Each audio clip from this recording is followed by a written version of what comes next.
I was waiting for CM Punk to make a Royal Rumble joke this year, and we finally got it. This is WrestleRound, bringing you today's top 5 wrestling news and rumors. Make sure to have those notifications turned on to always be up to date, and let's get right into it.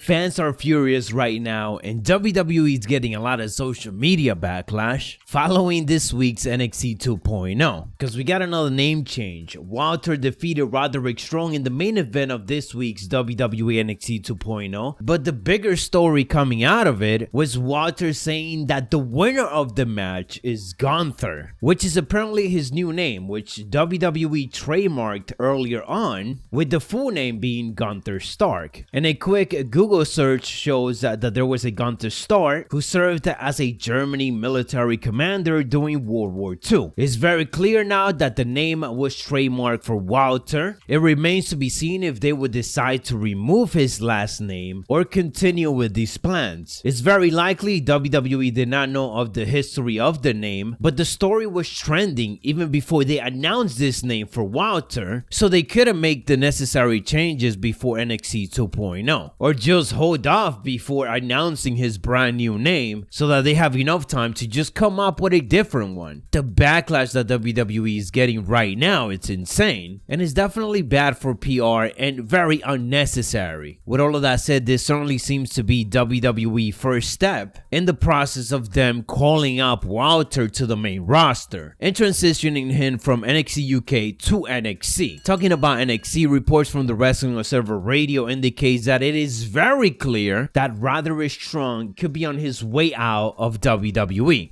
On this week's main event of NXT, as we discussed, Roderick Strong ended up facing off against Walter in a very vicious matchup in which Walter beat Roderick Strong, and then there was a brawl afterwards, with Roderick Strong opening up his own pro wrestling tees and making a couple of changes to his social media. It does seem like he is on his way out. He just lost the Cruiserweight Championship. He is one of the veteran guys on NXT, which, as we already know, WWE is trying to just get out because they want to keep having new and younger talent. Tommaso Ciampa and Pete Dunne are pretty much set to make their main roster debut in the near future, with them already having dark matches before SmackDown and Raw, but that is not happening for Roderick Strong right now. So it's no surprise that we're getting speculations and reports like this that he could be on his way out, even though he was said to have negotiated a brand new contract with WWE sometime last year. That could have been some type of extension or short-term deal that we don't know yet. And of course, we gotta ask the question, is Roderick Strong gonna go ahead and follow up Bobby Fish and Adam Cole on AEW? If he leaves WWE, the chances of him showing up over there and being all elite is like 99%. Onto some other news, it looks like the Hardy Boyz are about to make a comeback, as they ended up revealing that for the first time in 3 years, on Saturday, March 12th, the Hardy Boyz are back in the indie scenes. And it seems like this won't be the only time, because they are already teasing a Hardy Boyz 2022 tour. It's not the Royal Rumble season if we can't talk about CM Punk, so of course he's making sure that we talk about him. He ended up mocking the recent AEW Royal Rumble rumors. Basically all month it has been speculated that an AEW star could make a one-off Forbidden Door appearance in the 2022 Royal Rumble match, after WrestleRound reported that WWE was working on getting in a big name from another company. However, as we covered over the last couple of days, the Wrestling Observer Radio basically indicated that do not expect anybody from AEW to show up in the Royal Rumble. And to reassure us of that, Meltzer tweeted out, Cody will be on Dynamite tomorrow night. He will not be in the Royal Rumble, nor will Jon Moxley. So then the question is, but will CM Punk be there? And it looks like CM Punk himself wanted to know the answer to that, replying with the following: working on my calendar right now. I might fight in the Royal Rumble. End quote. You simply gotta love CM Punk for always having some fun around this time in the year. I guess this year we're not gonna be getting CM Punk main eventing the 1-for-4 extravaganza WrestleMania or something like that. I forgot the line, but it was really good. We had Randy Orton admitting to the fact that hitting the RKO is starting to impact his body, and hopefully this doesn't mean that he's gonna change it. In a recent interview with Fox, Randy Orton revealed he almost wishes he would have chosen a different finisher at the start of his career, stating the following, and I quote, "I kind of wish I could go back in time and create a finishing move that didn't entail me jumping as high as I can and landing on my back. After doing that a couple of thousand times over the last few decades, I'm starting to feel it." End quote. It would definitely be disappointing if we get Randy Orton doing anything else but an RKO as his finisher due to back issues, so I'm just hoping that he never has any more back issues, because nothing beats us waiting for an RKO out of nowhere. So that is all the latest wrestling news coverage. If you guys enjoyed, don't forget to hit an elbow drop on the like button and turn on those notifications. Stay savage, and I'll catch you on the next one.